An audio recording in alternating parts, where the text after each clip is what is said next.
और नई शुरुआत राजनीति की, इसमें अर्थव्यवस्था में हरियाणा के लोगों की भागीदारी लगे कहाँ। अब हमारे को पूरा हमारा मेहनताना मिलता है, चाहे हम कुछ भी करते हैं। सम्मानित नागरिकगण, आप सबको मेरा सादर नमस्कार। सिटीजन मोर्चा न्यूज नेटवर्क में आज का विषय प्रदेश की राजनीति से जुड़ा हुआ है। प्रदेश की राजनीति में पूर्व केंद्रीय मंत्री एवं वर्तमान में भाजपा नेता चौधरी वीरेंद्र सिंह अपने आप में एक बड़ा नाम है। अपने बेबाक बयानों को लेकर वे हमेशा चर्चा में रहते हैं। आजकल वे भाजपा के कार्यक्रमों से दूरी बनाए हुए हैं और प्रदेश को नया व युवा राजनीतिक विकल्प देने की मंशा से प्रदेश के भ्रमण पर निकले हैं। प्रदेश भ्रमण को लेकर उनकी क्या कार्य योजना है, यह जानने से पहले मेरा आपसे निवेदन है कि यदि आपने अभी तक अपने इस सिटीजन मोर्चा न्यूज चैनल को सब्सक्राइब नहीं किया है तो कृपया तुरंत ही लाल बटन दबाकर सब्सक्राइब अवश्य कर लें। अब सीधा विषय पर आते हैं। चौधरी वीरेंद्र सिंह आज रविवार को जींद शहर की जाट धर्मशाला में अपने समर्थकों की बैठक लेने पहुंचे। समर्थक यह उम्मीद लगा रहे थे कि आज वे बीजेपी से हटकर कोई नया ऐलान करेंगे, लेकिन राजनीति के मंजे हुए खिलाड़ी चौधरी वीरेंद्र सिंह ने खुलकर अपने पत्ते नहीं खोले, बल्कि लोगों की नब्ज टटोलने के लिए अगले 10 माह की कार्य योजना का खुलासा जरूर कर दिया। उन्होंने बताया कि अब मेरी मुख्यमंत्री बनने की कोई इच्छा नहीं रही, लेकिन मुख्यमंत्री बनाने की ताकत आज भी है। देश का युवा बदलाव चाहता है, युवा ही नया हिंदुस्तान बनाएंगे। मेरी इच्छा युवाओं का मार्गदर्शन करने की है। मैंने 50 साल ईमानदारी की और मर्यादित राजनीति की है। मर्यादित राजनीति वो है जो अपने लिए ना होकर जनता के लिए हो। उन्होंने कहा कि वर्तमान राजनीति में भ्रष्टाचारियों का बोलबाला है। पैसे के दम पर धनाढ्य लोग सत्ता में आ जाते हैं। अब ऐसे लोगों से जनता का विश्वास उठ चुका है। जो सच्चाई और ईमानदारी की राजनीति करेंगे वो उसका साथ देंगे और मार्गदर्शन की भूमिका में रहेंगे। अगले 10 माह तक वे लोगों के बीच में रहकर करनाल, कुरुक्षेत्र, जींद, हिसार, भिवानी जिलों में छोटी बड़ी सभाएं करेंगे और उसके बाद अगले वर्ष 23 मार्च को शहीदी दिवस पर रोहतक, हिसार या जींद में बड़ी रैली करके नई राजनीति का शंखनाद करेंगे। सुनिए चौधरी वीरेंद्र सिंह की जुबानी, उनके मन की बात। लेकिन इससे पहले मेरा आपसे फिर निवेदन है कि कृपया अपने इस सिटीजन मोर्चा न्यूज चैनल को सब्सक्राइब, लाइक व शेयर अवश्य करें। अगली आवाज चौधरी वीरेंद्र सिंह की। बात यह है कि मैं ये चाहता हूँ कि कुछ ऐसे सही राजनीति करने वाले लोगों की राजनीति करने वाले लोग आए और वो आगे चले।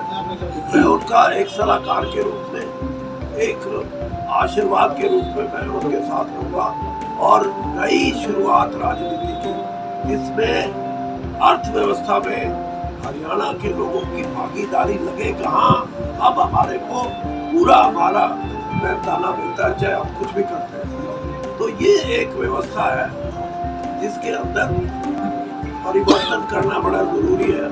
और वो ये मेरी ये मानता है कि जितना भी नया नौजवान जो होगा राजनीति में पदार्पण करेगा वो बहुत हद तक भ्रष्टाचार से दूर रहता। मेरा ये अपनी आप एक बात, एक सबसे बड़ी एग्जाम्पल अगर मैं दूं, जाति पाति की राजनीति से ऊपर उठना लोगों ने सीख लिया और उस सीख का एक बड़ा प्रमाण उत्तर प्रदेश का इलेक्शन। जो जाति पाति की राजनीति की सोच रखते हैं वो अपना हो सकता है टेम्परेरी उनका कोई हित वो अपना साध ले, उसका उनका फायदा हो जाए, लेकिन अल्टीमेटली देश और प्रजातंत्र दोनों को उसका नुकसान है। साहब, आपने कृषि निर्यात की बात की, किसान को 2000 रुपए की मदद की सरकार की बात की, देश की संपत्ति में की बात की गई। मैंने कहा कि 2000 गेहूं का भाव है, उससे कोई किसान ये सोचे कि भाई उसकी जो सही उसका मेहनताना उसको मिल रहा है, मैं नहीं मानता। सवाल ये है कि देश की संपत्ति में कमी रखा हिस्सा किस कैसे हो? यही तो मैं कह रहा हूँ। मैं ये मैं कुछ ऐसी चीजें हैं जिनपे हम अपने साथी समर्थन कर रहे हैं। अभी मैं उन चीजों का खुलासा नहीं करना चाहता, क्योंकि बहुत सी ऐसी चीजें हैं जो हमारे को किसी न किसी रूप में लोग भी समझा रहे हैं और हम भी कुछ समझते हैं। और ये इसलिए है कि हमारा देश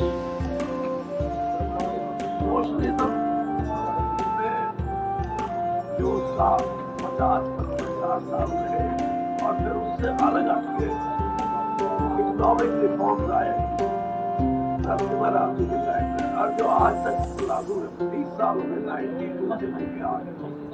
और इकोनॉमिक रिफॉर्म में गरीब में भी कमेरा वर्ग पहले और किसान उसका कोई लाभ नहीं मिला, वो आज भी गुर्बत में है। तो साहब, किसान आंदोलन के दौरान आपने आवाज उठाई, समर्थन किया, जो समझौता हुआ वो अभी तक लागू नहीं हो पा रहा है, इस पर आपका क्या कहना है? ये देखिए, लागू तो सबसे बड़ी बात तो ये थी कि तीनों कानून वापस MSP की जैसे की बात है, मैंने बताया ना, मैं तो MSP के बारे में इतना ही कह सकता हूं कि ये MSP हो, बिजली का कानून हो और 10 चीजें जो किसान यूनियन ने बताई थी, वो तो सेकेंडरी चीज है। सबसे बड़ी चीज ये थी कि ये तीनों कानून, इसलिए किसान चिंतित था कि कहीं इन तीनों कानूनों को लागू होने पे मैं अपनी जमीन तो ना खो दूंगा, जमीन से तो मेरे को बेदखल ना कर देंगे। तो एक व्यवस्था से वो चिंतित था, और वो व्यवस्था यही थी कि उसको डर लगने लगा कि अब मंडियां बंद हो जाएंगी, सब कुछ डायरेक्ट प्राइवेट आदमी को खरीदने का अधिकार हो जाएगा, और हो सकता है फिर मैं उसके कर्जे के जाल में फंस जाऊं, तो मेरा निकलना ही मुश्किल हो जाए, मेरे जमीन की मालखाना आखिर खत्म हो जाए। के माने भी 23 मार्च को नई राजनीति के पत्ते खोलेंगी। वीरेंद्र सिंह की नई राजनीति क्या हो, कहाँ कैसे होगी? पत्ते नहीं खोलेंगे, उसका वीडियो भी चला देंगे। यानी आप एक बात देखो, मैं तो साफ बात करूं, मैं जब तक अपने आप को यूं सक्षम नहीं मानूंगा कि मेरे साथी, हम एक साथी ने कहा भी था कि हमारे हौसले बुलंद करने की बात, तो जिस दिन मुझे ये एहसास हो जाएगा, मैं हो सकता है 23 मार्च से पहले ही ये बात सोच लूं कि अब मेरा साथी जो है ना लड़ने के मूड में। यानी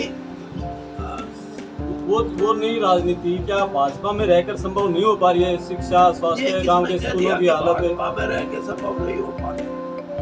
संभव का मतलब ये है कि व्यवस्था परिवर्तन एक आदत है, सरकार किसी की भी हो, भाजपा की हो, किसी दूसरे की थी, पहले कांग्रेस की थी, आगे कौन हो, मैं ये नहीं, लेकिन व्यवस्था परिवर्तन, और वो भी उसमें आमूल चूल परिवर्तन।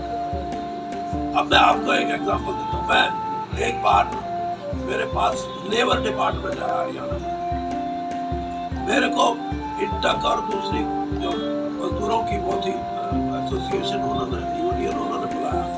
वो कहने लगे जी हमारा जो मिनिमम रेट है वो बढ़ाओ। मैंने कहा तुम कितना बढ़ाना चाहते हो? उनकी टोटल बढ़ाने का उन्होंने जोर मार के बढ़ाया 26%, मैंने 43% बढ़ा। ये जो चीजें है ना, ये जो कानून बना दिए कि जी वो उसका प्राइस इंडेक्स देखेंगे तब मजदूरों की, ये सारे बदलने की जरूरत है। अर्थव्यवस्था में मैंने जैसे कहा कि 1992 के सुधार जो आर्थिक सुधार थे वो 30 साल हो गए, उसमें किसान की और कमेरे वर्ग की आमदनी धन दौलत में अभी उसका कोई हिस्सा नहीं है जिससे उसकी संतुष्टि। तो साहब, आपने अपने भाषण में युवा पे फोकस किया है, क्या आप चाहते हैं अगले 10 माह में आपके पास युवाओं की मजबूत टीम हो जिसके बाद आप अगला खुलासा कर सको? ये ऐसा वर्ग है, ये तो 10 दिन में भी इकट्ठे हो सके, 10 महीने तो बहुत ज्यादा है, लेकिन इनको अभी भी राजनीति, परिपक्व राजनीति, और वो भी जो हमारा प्रजातंत्र है, मैं ये कहूँगा कि 75 साल का जो हमारे देश में पार्लियामेंट्री डेमोक्रेसी प्रजातंत्र है, उसकी परिपक्वता की स्पीड वेस्टर्न कंट्री जो है, चाहे इंग्लैंड है, फ्रांस है, जर्मनी है, जो बड़े बड़े डेमोक्रेटिक कंट्री है, उनसे बहुत फास्ट है, लेकिन कहीं ना कहीं कुछ ना कुछ अप्रोच हो जाते हैं। उसकी वजह से जैसे अब कोरोना ही है, कोरोना से बहुत स्थिति बदल गई, इकोनॉमिक कंडीशन बदल गई, लेकिन ये बात मैं जरूर कहूँगा कि एक नया रास्ता, प्रॉब्लम है, प्रॉब्लम वही है जो आज से 200 साल पहले थी, आज भी वही है, 70 साल पहले भी वही थी। प्रॉब्लम का नया सॉल्यूशन जो है वो निकालने की जरूरत है। उसके लिए मैं प्रयत्नशील हूँ मेरे साथियों के साथ मिलकर कि हम कोई नया सॉल्यूशन अगर देश को देंगे तो युवा उस नए सलूशन में सांसद ब्रजेंद्र सिंह की भूमिका क्या मानते हैं? ब्रजेंद्र सिंह को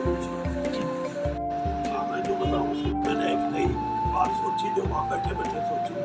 जब कुछ साथी ने कहा चीन में रैली करेंगे, मैंने कहा रैली या तो रोहतक करो या हिसार करो, चलेंगे रैली की शक्ल में यहाँ से, ताकि परिवर्तन।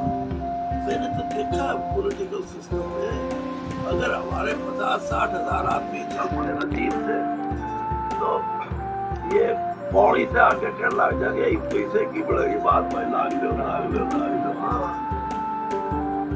तो हमारा ये स्कीम है, अभी फाइनल नहीं है कि हो सकता है हम रोहतक या जींद में हमारी बड़ी रैली करें, लेकिन उसका जमावड़ा यहाँ से होगा और यहाँ से मार्च होगा, और या फिर आप लोग कहोगे भाई यही ठीक है तो हम यहाँ जब जाएंगे